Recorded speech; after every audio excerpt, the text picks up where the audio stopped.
पिता और पुत्र और पवित्र आत्मा के नाम पर आमीन। सबों को जय यीशु।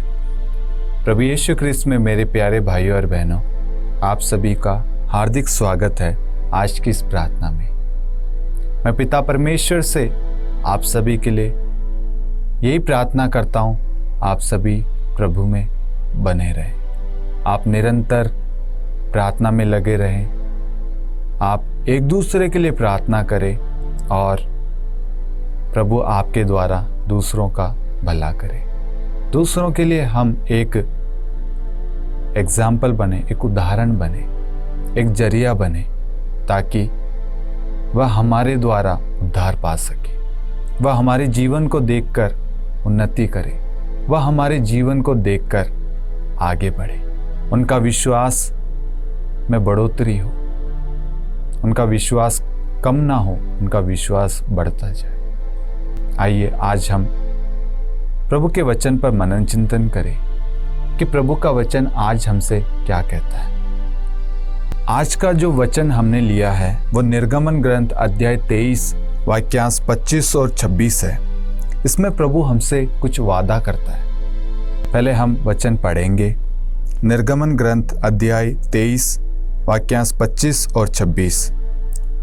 तुम अपने प्रभु ईश्वर की सेवा करोगे और वह तुम्हारे अंजल को आशीर्वाद देगा, और मैं तुमसे बीमारियां दूर रखूंगा। न तो तुम्हारे देश में गर्भपात होगा और न कोई बांझ रहेगी। मैं तुम्हारी आयु के दिन बढ़ाऊंगा। मैं एक बार फिर वचन को दोहराता हूँ। कृपया करके मैं आप सभी से निवेदन करूंगा, आप वचन को ध्यान से सुने, एक एक शब्द को ध्यान से समझें। तुम अपने ईश्वर की सेवा करोगे, तुम अपने प्रभु ईश्वर की सेवा करोगे और वह तुम्हारे अंजल को आशीर्वाद देगा, और मैं तुमसे बीमारियां दूर रखूंगा। न तो तुम्हारे देश में गर्भपात होगा और न कोई बांझ रहेगी। मैं तुम्हारी आयु के दिन बढ़ाऊंगा। सबसे पहले मैं आपको एक बात स्पष्ट समझाना चाहता हूं। प्रभु का वचन अपना उद्देश्य पूरा करे बिना प्रभु के पास में नहीं लौटता है। प्रभु का वचन कहता है आकाश और पृथ्वी टल जाए, परंतु प्रभु के शब्द नहीं टल सकते। ये आपको समझना है। अब प्रभु का वचन आज हमें क्या समझाना चाहता है। तुम अपने प्रभु ईश्वर की सेवा करोगे तो वह तुम्हारे अंजल को आशीर्वाद देगा।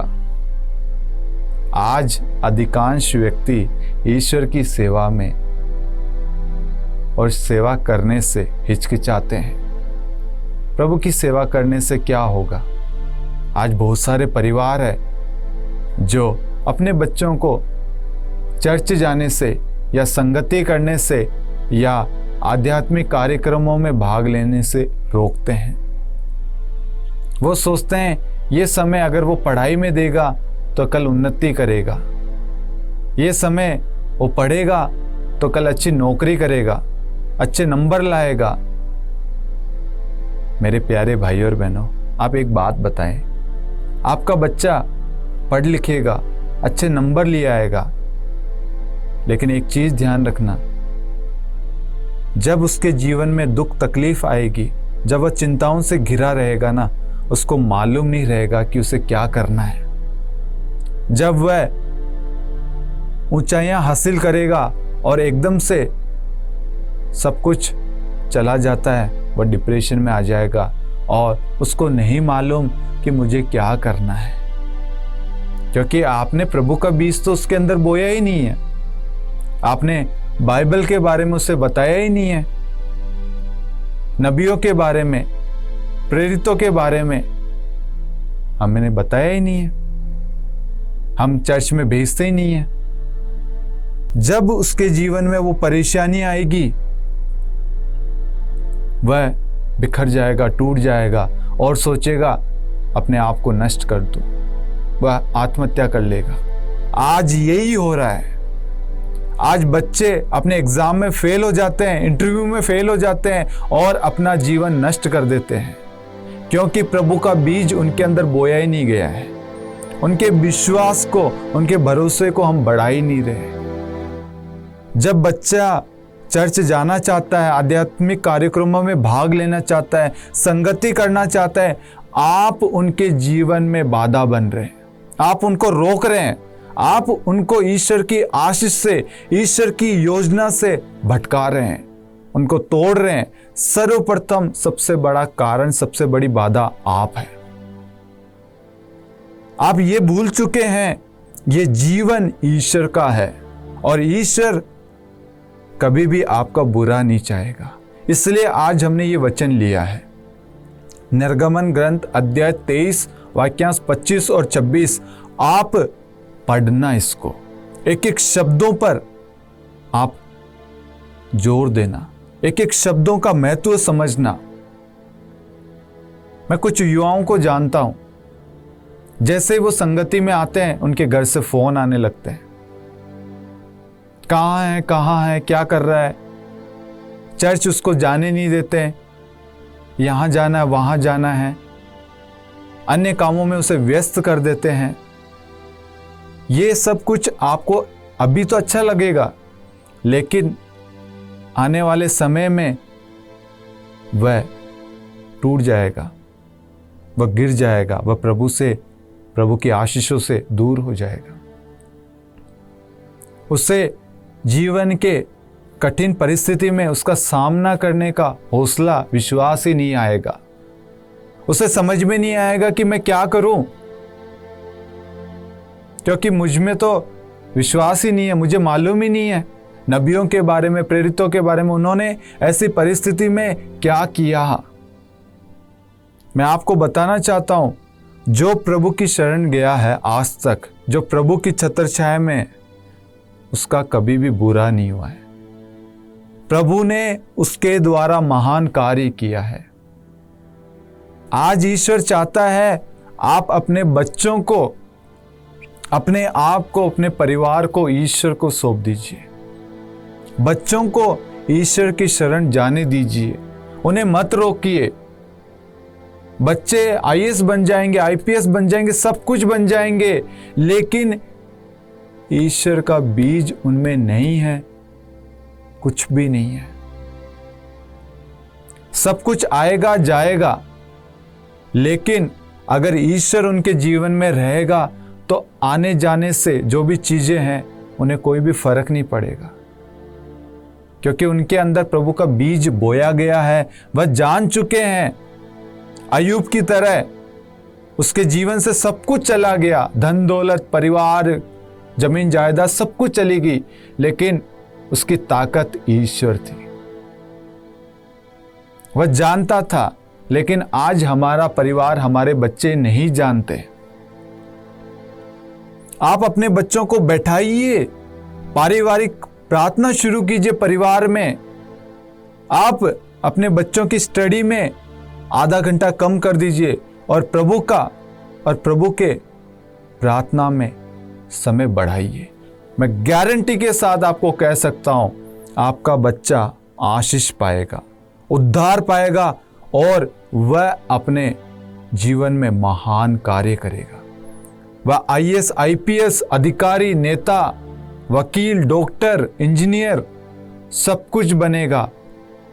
और उसके जीवन में उतार चढ़ाव आएगा तो वह निराश नहीं होगा, क्योंकि उसे मालूम है इस परिस्थिति में मुझे किसकी शरण जाना है, मुझे क्या करना है, मुझे किस पर भरोसा रखना है।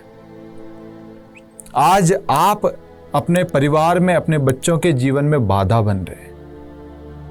आज ईश्वर चाहता है आप बाधा ना बने, उन्हें ईश्वर की शरण जाने दीजिए, उन्हें ईश्वर की सेवा करने दीजिए, ताकि आपके जीवन में प्रभु कार्य कर सके, आपके अंजल को आशीर्वाद देगा। ईश्वर का वादा है, 5 वादे हैं इस वचन में। सर्वप्रथम आपके अंजल को आशीर्वाद देगा, क्या करने से? कामकाज नहीं, प्रभु की सेवा करने से।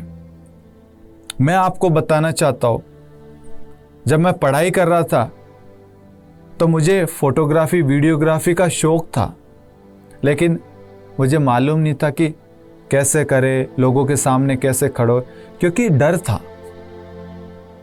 मेरे माता पिता ने मुझे अलाउ किया और मैं दिन प्रतिदिन करुणालय आश्रम जाता था। मैं वहाँ का वॉलेंटियर था।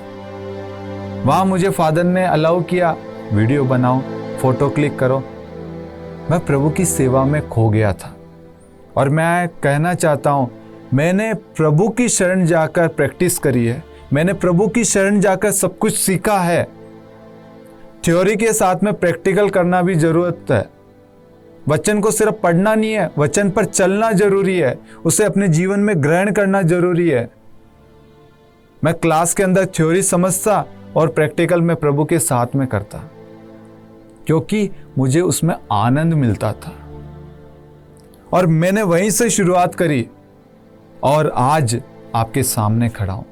मुझे बोलना नहीं आता था, मैं डरता था, प्रार्थना करना नहीं आता था, कैमरे के सामने नहीं आता था, लेकिन आज ईश्वर ने देखो आपके समक्ष खड़ा किया है। मैं अपने आप को महान नहीं समझता, लेकिन मैंने जो समय और मेरे परिवार ने जो समय ईश्वर को दिया है, मेरा कभी भी बुरा नहीं हुआ है, उद्धार हुआ है। जब जीवन में मेरे परेशानी आई, मेरी नौकरी चली गई, बीमारियां आई, मैं डगमगाया नहीं। मेरा विश्वास ईश्वर पे था, क्योंकि ईश्वर ने ही मुझे सब कुछ दिया है।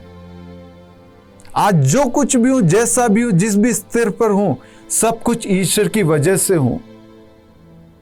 चाहे गाड़ी में पेट्रोल नहीं होता, फिर भी मैं जाता। मेरे साथ में और अन्य भाई बंधु भी जाते। हम सब का विश्वास था कि ईश्वर की शरण जाने से ही हम सब बच जाएंगे, हम सब वहां पर आनंद पाएंगे। ईश्वर की शरण जाने से हमने बहुत कुछ सीखा है, मुफ्त में सीखा है।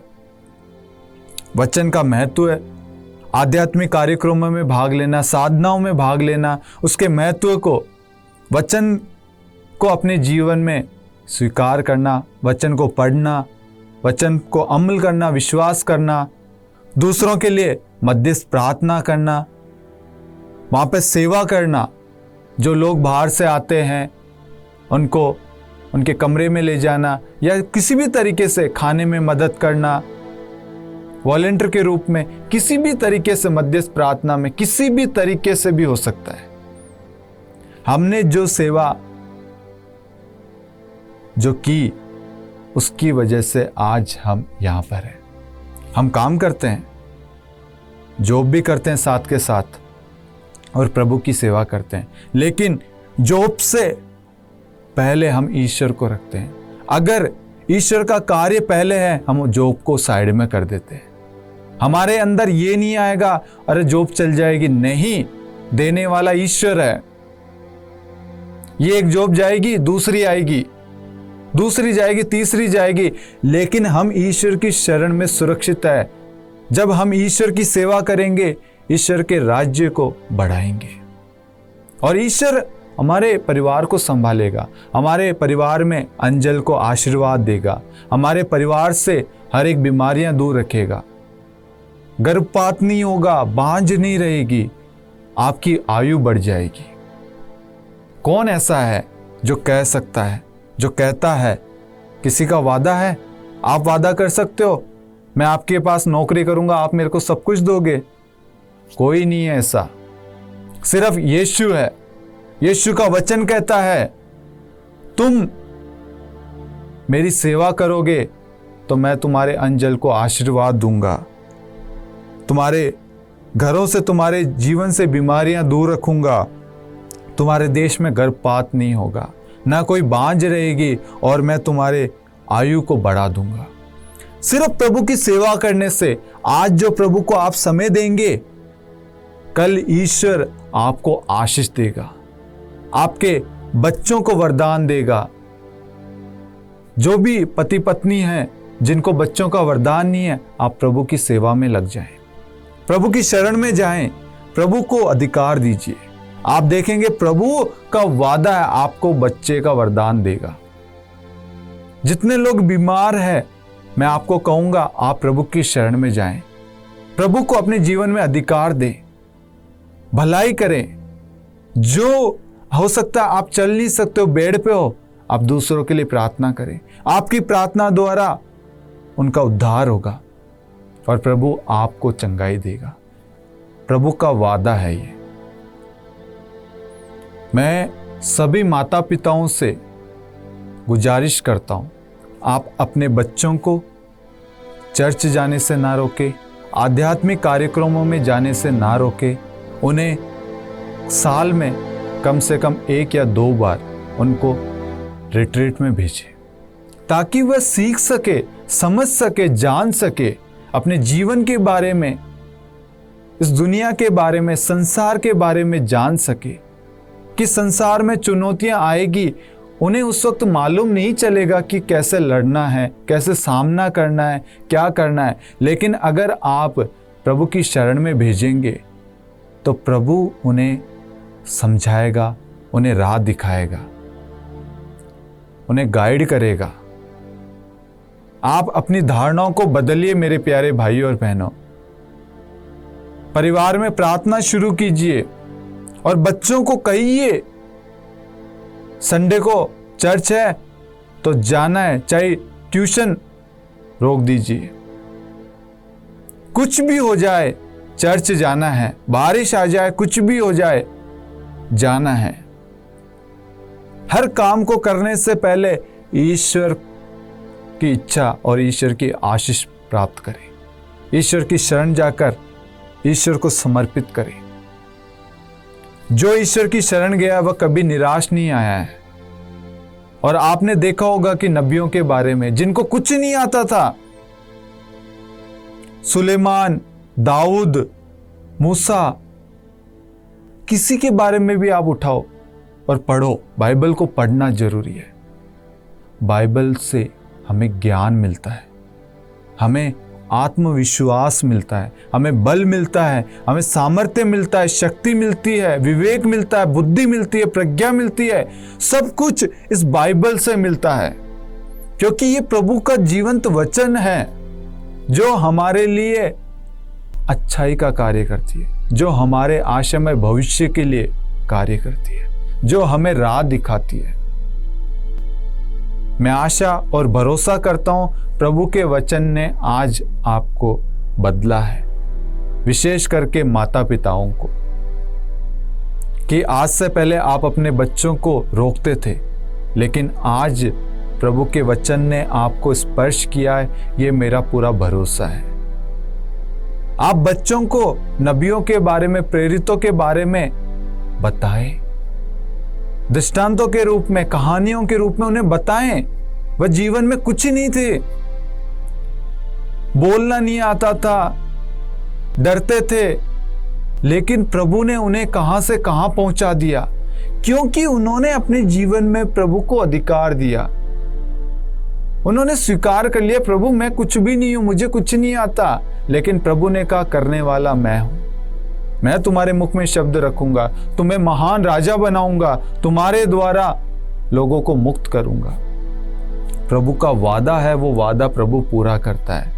आज प्रभु हम सबसे वादा करता है, अगर आप ईश्वर की सेवा करोगे तो प्रभु आपके परिवार को, आपके बच्चों को आशीर्वाद देगा।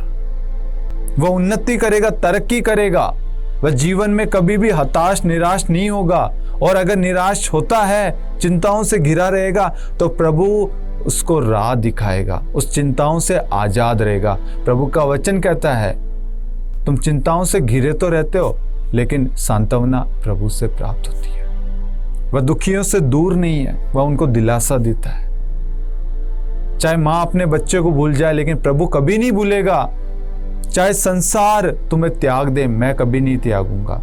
आकाश और पृथ्वी टल जाए तो टल जाए, परंतु मेरे शब्द नहीं टल सकते। और प्रभु का शब्द है, तुम अगर मेरी सेवा करोगे तो तुम्हारे अंजल को आशीर्वाद देगा, तो देगा। ये 100% प्रभु का वादा है। मैं आपको गारंटी देता हूं। आज से आप अपने बच्चों को प्रार्थनाओं में भाग लेने के लिए प्रेरित करें, उन्हें प्रार्थना सिखाएं, वचन को पढ़ने का, और उन्हें एक नियम बनाए, डेली प्रार्थना करनी है, बाइबल पढ़ना है, चर्च जाना है, आध्यात्मिक कार्यक्रमों में भाग लेना है। बाकी चीजें आप रोक दो, बाकी चीजें जरूरी नहीं है। सबसे जरूरी चीज है प्रभु का वचन। आप वचन का बीज उनके अंदर बोइए ताकि वह आगे उन्नति कर सके, वह आगे बढ़ सके। प्रभु आज आपको और आपके परिवार में अधिकार लेना चाहता है। अब डिसीजन आपके हाथों में है। आप अपने बच्चों का अच्छा भविष्य चाहते हैं या बुरा भविष्य? आप अपने बच्चों को सही राह पर ले जाना चाहते हैं या गलत राह पर? यह परिवार आपका नहीं, ईश्वर का है। जब आप अपने परिवार को ईश्वर को सौंपेंगे, ईश्वर आपके जीवन में कार्य करेगा।